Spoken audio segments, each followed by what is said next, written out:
بسم اللہ الرحمن الرحیم۔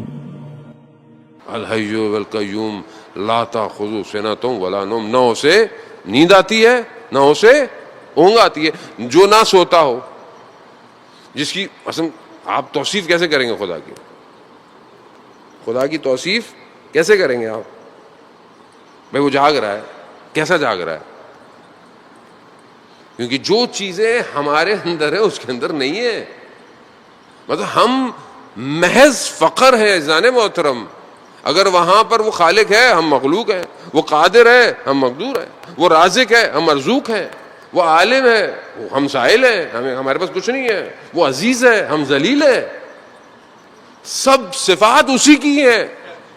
اور اگر ہم چاہتے بھی ہیں کچھ حاصل کریں تو ہمیں اسی کی صفات کی بھیک مانگنی پڑتی ہے اس سے کہ تو مجھے بھی، تو ستار ہے نا، عیبوں کو چھپانے والا ہے، مجھے بھی ستاریت دے دے، میں لوگوں کے عیب چھپا لیا کروں پروردگار۔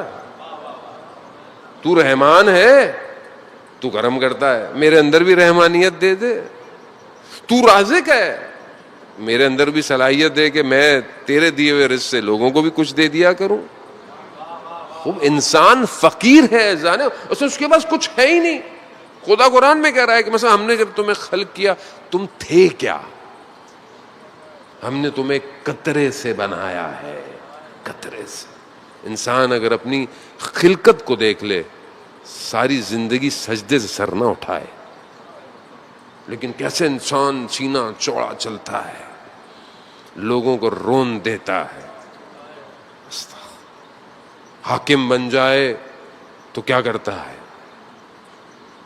ہر آدمی اپنی جگہ پر ہے، کوئی کہیں بن جائے، کوئی ٹرسٹ کا صدر بن جائے، کوئی انجمن کا سالار بن جائے، ہمارے تو یہی ڈیزگنیشن ہے نا، اور کیا ہے؟ وہ عالم بن جائے، عالم تو البتہ کوئی ہوتا ہی نہیں ہے، سب طالب علم ہی ہے۔ جانے محترم وہ یہ اپنے آپ کو انسان سمجھتا کہ آپ حضرت سلیمان اللہ کے نبی، سواریاں گزر رہی ہیں، قرآن جو ہے وہ اس واقعے کو بیان کر رہا ہے، اللہ کا نبی ہے، گزر رہا ہے، چونٹیاں، ایک چونٹی کیا کہا چلو اندر چلو، کیوں؟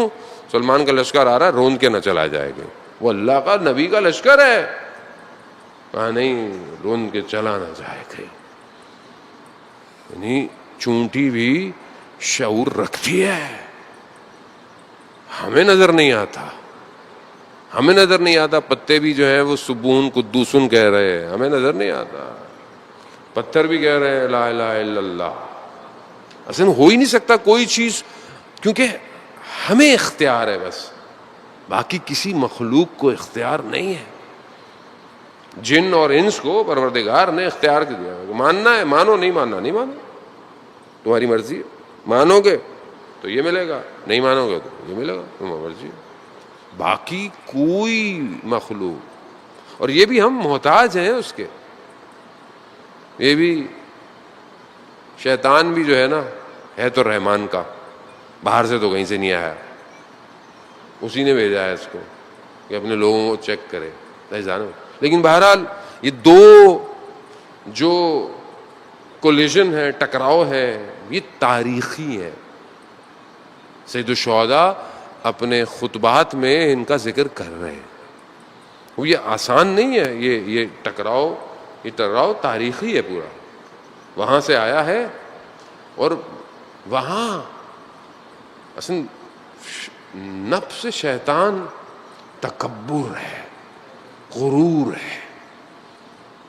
اس نے سنا ہوا تھا کہ خدا جو ہے وہ کسی کو بہرحال اپنا خلیفہ بنانا ہے، اس نے سنا ہوا تھا، اس کو یہ نہیں پتا تھا کہ مطلب وہ کون ہے، اس نے بس سنا ہوا تھا۔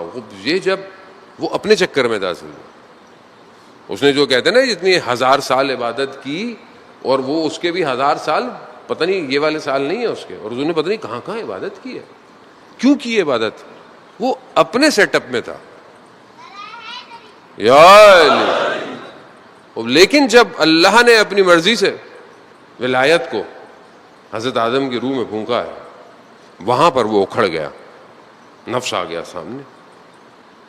یہ صفات، یہ دوسری جو نیگیٹو صفات ہیں، یہ آج بھی پائی جاتی ہیں، پائی جاتی اور یہ خطرناک ہے.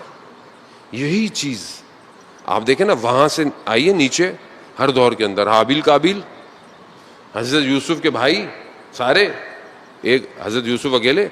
اس کے بعد آپ دیکھیں یہ چلتی چلتی چلتی چلتی چلتی کہاں آئی ہے, بنی اسرائیل سے ہوتی ہوتی ہوتی پھر اس طرف آئی ہے.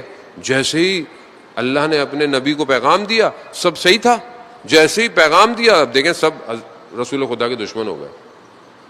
پھر سیٹ اپ ٹھیک ہو گیا, تھوڑے سے لوگ سیٹ ہو گئے, آنے لگے, اسلام قبول ہو گیا, چلو نئی لائف شروع ہو گئی, مائگریشن ہو گئی, سب صحیح چل رہا تھا. وہاں پھر اللہ نے جب پھر اپنے بندے کو دیا, من کنت مولا ولی مولا, بس وہاں جیسی دیا وہاں پھر پرابلم شروع ہو گئی. تو یہ پیچھے سے آ رہا ہے سسٹم, اس میں ہمیں آپس میں لڑنے کی ضرورت نہیں ہے, یہ پیچھے سے آ رہا ہے سیٹ اپ. ہمیں اپنا کردار ادا کرنا ہے, ہم کہاں کھڑے ہوئے ہیں,